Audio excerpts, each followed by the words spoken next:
বেশ, দিও না। কোনো রকমে হয়তো বিয়েটা তুমি আটকালে, কিন্তু এভাবে কতদিন দুর্গা? তুমি তোমার দিদির যারা হত্যা করেছে তাদের শাস্তি দিতে চাও, এর জন্য তুমি লড়াই করছো, তাই না?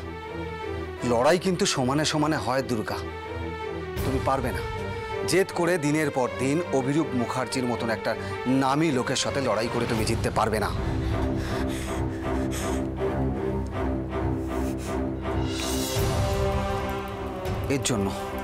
এর জন্য তোমাকে অনেক পাওয়ারফুল হতে হবে, অনেক শক্তি বাড়াতে হবে তোমার।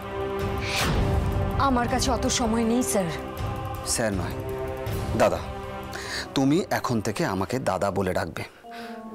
তোমার মতন বোনের দাদা হওয়াটা অনেক গর্বের, অনেক অনেক অহংকারের ব্যাপার। আপনি আমায় যে কথাটা বললেন আমার শুনে ভালো লাগলো, কিন্তু এখন নতুন কোনো সম্পর্কে জড়াতে আমার খুব ভয় হয়। ঠিক আছে, আমি আপনাকে দাদা বলেই ডাকবো, কিন্তু আপনার সব কথা হয়তো আমি রাখতে পারবো না।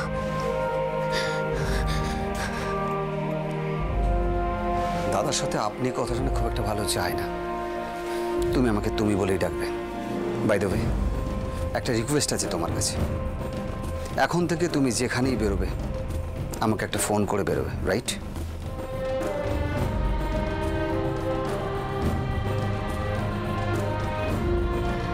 আশা করি এই কথাটা রাখতে তোমার খুব একটা অসুবিধা হবে না।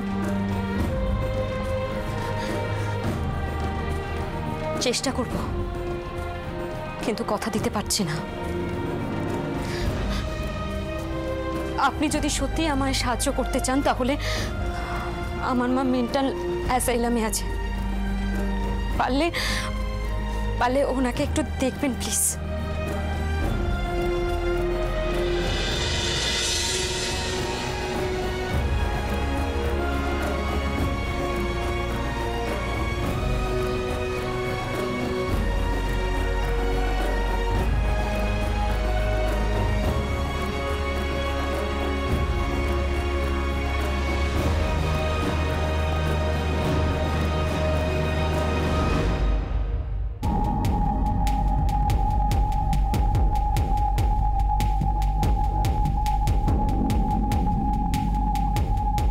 আসবো স্যার।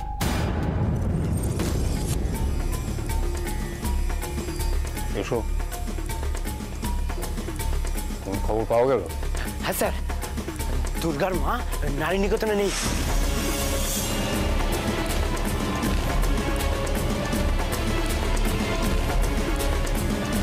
আছে কোথায় সেটা জেনেছিস?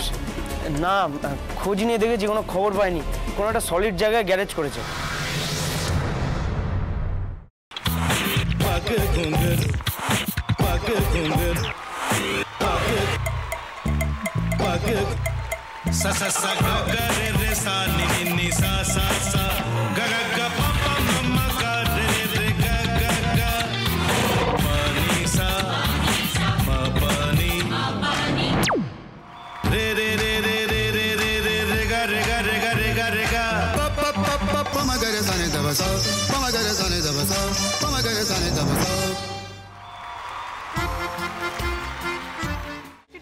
ভাতের সঙ্গেই খায়।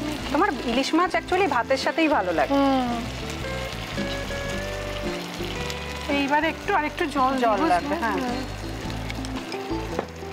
সর্ষে বাটা দিলে তো। তুমি বাজার করেছো কখনো? বাজার করেছি কখনো না, বাজারটা আমিই করি। কোথায় বাজার করো? আমাদের, হ্যাঁ, আমি বেলঘড়িয়া। মানে আমি খুব খাদ্য রসিক, সত্যি বড়। হ্যাঁ, মানে ধরো শনি রোববার হলেই আমার মনটা চুপচুপ করে। হ্যাঁ, দেখো ঠিক হচ্ছে কিনা, তারপর বলো। তোমার যাই এখানে ওখানে খেতে, রেস্টুরেন্টে।